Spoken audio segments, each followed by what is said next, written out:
अगर आपको बैठने में या बैठ के उठने में अपनी बोन में इस जगह टेल बोन में पेन होता है तो ये वीडियो आपके लिए हेल्पफुल हो सकती है। नमस्कार दोस्तों, welcome back to my channel. मैं हूं डॉक्टर टीना सिंह और आज इस वीडियो में हम बात करेंगे टेल बोन के पेन के बारे में, जिसे मेडिकल टर्म्स में बोलते हैं कॉक्सीडिनिया, और जानेंगे कुछ ऐसे मैजिकल टिप्स जिनसे घर पर ही खुद आप अपने इस पेन को कम कर सकते हैं। बड़ा स्ट्रेंज सा नाम है ना, कॉक्सीडिनिया। हमारा जो वर्टिब्रल कॉलम है, एंड का जो स्पाइन है हमारी, उसमें एक ट्रायंगुलर शेप बोन होती है जिसे हम बोलते हैं कॉकिक्स।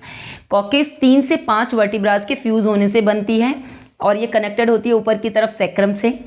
अब इस चीज़ को हम बोलते हैं कॉकिक्स। जो सबसे लास्ट का एंड का पोर्शन है हमारे स्पाइन का, that is coccyx. Dynia means pain, that means coccydynia means यानी कि कॉकिक्स का पेन, जिसको हम टेल बोन पेन बोल रहे हैं। जब हम नॉर्मली सिटिंग करते हैं तो कॉकिक्स हल्का सा, बहुत मामूली सा आगे की तरफ मूव करता है और ये कनेक्टेड होता है बहुत सारे मसल्स, लिगामेंट्स, टेंडन्स जो इसको सपोर्ट प्रोवाइड करती हैं, एक कुशन प्रोवाइड करती हैं और हमारी पेल्विक फ्लोर के जितने भी ऑर्गन्स हैं, यूट्रस, उन सबको सपोर्ट करते हैं वो स्ट्रक्चर्स। तो एक क्लोज पैक पोजीशन होती है पूरी। अब बात करते हैं कि कॉक्सीडिनिया के रीजंस क्या हैं, क्यों आता है ये पेन। तो सबसे पहला रीज़न है कि अगर आप कभी भी अपने बटक के बल गिर जाते हैं, अपने हिप्स के बल गिर जाते हैं, कोई इंजरी हो जाती है, तो बहुत इंपॉर्टेंट रीज़न है वो टेल बोन में पेन आने का। सेकेंड इज़, अगर आप गिरे, आपको कोई इंजरी हुई, फ्रैक्चर हो गया या इन केस डिसलोकेट हो जाता है, कभी कभी कॉकिक्स जो है आगे की तरफ, साइड में या पीछे की तरफ डिसलोकेट हो जाता है, वो रीज़न है। उसके अलावा एक प्रेगनेंसी में यानी कि विमेन में 5 टाइम्स मोर कॉमन होता है ये कंडीशन, कॉक्सीडिनिया का पेन जो है वो लेडीज़ में ज़्यादातर देखने के लिए मिलता है, स्पेशली ड्यू टू प्रेगनेंसीज। क्या होता है, या फिर मल्टीपल प्रेगनेंसीज की वजह से। उसमें क्या होता है कि चाइल्ड बर्थ के टाइम पे, जब डिफिकल्ट चाइल्ड बर्थ होता है, तो क्या होता है, कॉकिक्स जो है वो हल्का सा पीछे की तरफ मूव हो जाता है, तो वो पेन क्रिएट करता है। उसके अलावा अगर आपको ओबेसिटी है, जो लोग ओबीज होते हैं, जिनका वजन BMI ज़्यादा है, तो क्या होता है कि एक एक्स्ट्रा प्रेशर पड़ता है कॉकिक्स पे, वो एक रीज़न है। उसके अलावा रिपीटेटिव स्ट्रेन इंजरीज अगर होती हैं, बार बार आपको स्ट्रेन हो रहा है, बार बार स्ट्रेन पड़ रहा है कॉकिक्स पे, तो वो एक रीज़न है। जैसे कि फॉर एग्जांपल साइकिलिंग या फिर रोइंग जो करते हैं, तो वो होता है कि रिपीटेटिवली बार बार कॉकिक्स पे कंटिन्यूस स्ट्रेन पड़ता रहता है, जिसकी वजह से वहाँ पेन आने लगता है, इन्फ्लामेशन बन जाती है। सराउंडिंग जो टिश्यूज़ हैं, जो उसके मसल्स हैं जो उसको सपोर्ट कर रहे हैं, उनमें एक स्पाज्म जनरेट होना शुरू हो जाता है, जिसकी वजह से पेन आने लगता है। उसके अलावा अगर आप अंडरवेट हैं तो भी इसका रीज़न, एक कभी कभी कॉक्सीडिनिया का रीज़न अंडरवेट भी हो जाता है, क्योंकि कई बार क्या होता है कि अगर फैट जो है वो आपके सिटिंग एरिया में कम है, लो फैट है, तो क्या होगा कि डायरेक्टली प्रेशर पड़ेगा आपके बोन पे और आपकी मसल जो सराउंडिंग टिश्यूज़ हैं उनके ऊपर, तो वो भी एक रीज़न होता है। फ्रिक्शन होने लगता है, कॉकिक्स डायरेक्टली कॉन्टैक्ट में आने लगता है, दैट इज़ द रीज़न।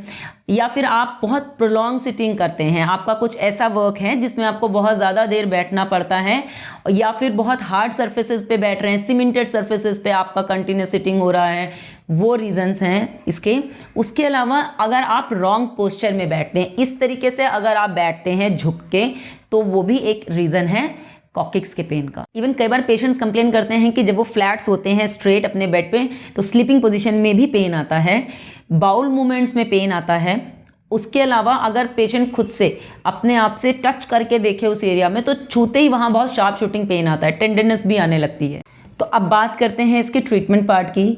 तो मैं आपको देने वाली हूँ कुछ सजेशंस इसमें, जिन्हें आप करके खुद से ही अपने आप इस पेन को घर पे ही ठीक कर सकते हैं। देखिए, सबसे पहले तो पेशेंट के दिमाग में क्वेश्चन आता है कि मेरा ये पेन क्या लाइफ टाइम रहेगा, तो नहीं, ये पेन लाइफ टाइम नहीं रहता है। 95% केसेस में ये पेन ठीक हो जाता है, लाइफ टाइम नहीं रहता है। और ये दूसरी बात, ये पेन जो है 2-3 मंथ्स में खुद भी ही ठीक होने लगता है, अगर आप थोड़ा सा ध्यान करें और थोड़ी सी कुछ चीज़ों का, जैसे जो मैं सजेशंस देने वाली हूँ, अगर आप उनको फॉलो करेंगे तो ये खुद ही आप इसको धीरे धीरे रिकवर कर सकते हैं। तो फर्स्ट जो है दैट इज़ आइसिंग। अगर आप फ्रेशली अभी गिर के चोट, आपको इंजरी हुई है, आप सीढ़ियों पे गिर गए हैं, या फिर आपको किसी भी तरीके से अपने बम्स के बल आप गिरे हैं, चोट लगी है आपको, तो आपको करनी है आइसिंग। आइसिंग आप 10 to 15 मिनट्स आप कर सकते हैं, दिन में कई बार रिपीट करें, क्योंकि वो जो एक्यूट फेज है उसमें क्या है, इन्फ्लेमेशन आ जाता है सराउंडिंग टिश्यूज़ में और बोन के सराउंडिंग, तो वहाँ आपको उसको रिलीव करने के लिए icing is best. Ice apply करें। उसके अलावा जब आपका ये वाला फेज़ निकल जाए, 3-4-5 दिन वाला फेज़ निकल जाए एक्यूट फेज़, उसके बाद जो सब एक्यूट फेज़ आएगी, यानी कि 1 सवा हफ्ते की जो फेज़ है, उसमें आप अप्लाई करें हॉट पैक अप्लाई कर सकते हैं, क्योंकि क्या होता है कि जो सराउंडिंग मसल्स हैं, टिश्यूज़ हैं, वो क्या होता है स्पाज्म में जाते हैं, तो उसको रिलीव करने के लिए भी आप हॉट पैक अप्लाई कर सकते हैं। अगर पेन और लंबा खिंचता है और ज़्यादा आपको टाइम लग रहा है, उसमें पेन है, तो आप कंट्रास्ट बाथ भी कर सकते हैं, जिसमें आप हॉट एंड कोल्ड का बार बार स्विच करके कर सकते हैं, जिसमें आप अप्लाई करिए 3 मिनट्स के लिए हॉट पैक अप्लाई करिए। एक हॉट वाटर बैग ले लीजिए, गर्म पानी भरिए, उसको गीले कपड़े से लपेट के आप उसको रख लीजिए। उसके बाद 1 मिनट के लिए कोल्ड पैक अप्लाई करिए, फिर से हॉट करिए, फिर से कोल्ड पैक अप्लाई करिए। आपको ख़त्म करना है कोल्ड पैक से। आपको लेकिन ये चीज़ ना खुद से अपने ऊपर अप्लाई करिए, आपको जो भी इसमें बेस्ट लगे, बेटर है आप वो अप्लाई करें, क्योंकि कई पेशेंट्स बोलते हैं कि हमें कोल्ड से आराम मिल रहा है, कई पेशेंट्स बोलते हैं हमें हॉट से बेटर लग रहा है, या कुछ पेशेंट्स कंट्रास्ट बाथ से ज़्यादा बेटर रिलीफ फील करते हैं। तो ये आप अपने आप से खुद से असेस कर सकते हैं कि आपके लिए क्या बेटर है। बाकी शुरुआती फेज़ में आपको ध्यान रखना है कि कोल्ड पैक इज़ मस्ट, वो आप शुरुआत में आप कोल्ड पैक ही अप्लाई करिए, जो शुरू के 3 से 4 दिन है।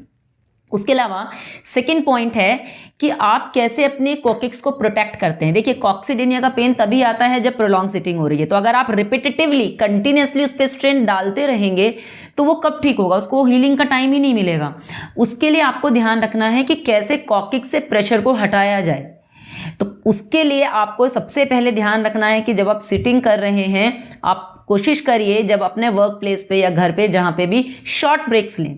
छोटी छोटी देर में आप थोड़ी देर में उठते रहें, यानी कि आप अगर बैठे हैं तो एक हल्का सा ब्रेक ले लें, हल्का सा आप इस तरीके से उठ जाए, प्रेशर रिलीव कर दें, again then you can sit. या फिर आपको उसमें क्या करना है, एक कुशन आता है कॉकिक्स के लिए, कॉक्सीडेनिया कुशन बोलते हैं, इस तरीके का वेज शेप कुशन भी आता है, दूसरा ये डोनट कुशन भी आता है, ये भी आप यूज़ कर सकते हैं। इस पर आप बैठेंगे तो क्या होगा कि जब आप इस पर सिटिंग करेंगे तो कॉकिक्स जो है वो जो ये एम्प्टी स्पेस है वहाँ रहेगा, तो वो नीचे टच में ही नहीं आएगा। जो सीट है उसके जब टच में नहीं आएगा, उस पर फ्रिक्शन नहीं होगा, तो वहाँ इन्फ्लेमेशन जो है वो धीरे धीरे कम होने लगेगी और रिलीफ आने लगेगा। तो ये एक परमानेंट सॉल्यूशन है और बहुत अच्छा ये इसके रिजल्ट्स हैं। Use coccyx seat. उसके अलावा वियर लूज क्लोथ्स, कोशिश करें टाइट क्लोथिंग्स ना पहने, बहुत ही लाइट क्लोथिंग्स पहने, जिससे कि प्रेशर जो है वो कॉकिक्स पे ना बने, सराउंडिंग मसल जो है वो टाइटनेस में ना जाएं, वो आप कर सकते हैं। इसके अलावा आपको ध्यान रखना है कि जब आप सो रहे हैं तो आप साइड लाइन में सोइए, करवट से लेट के सोइए, क्योंकि अगर आप जितना कम से कम प्रेशर हम कॉकिक्स पे डालें उतना ही बेस्ट है। अगर आप सीधे सोएंगे तो फिर से कॉन्टैक्ट में आएगा बेड के और इन्फ्लेमेशन और ज़्यादा बढ़ेगी।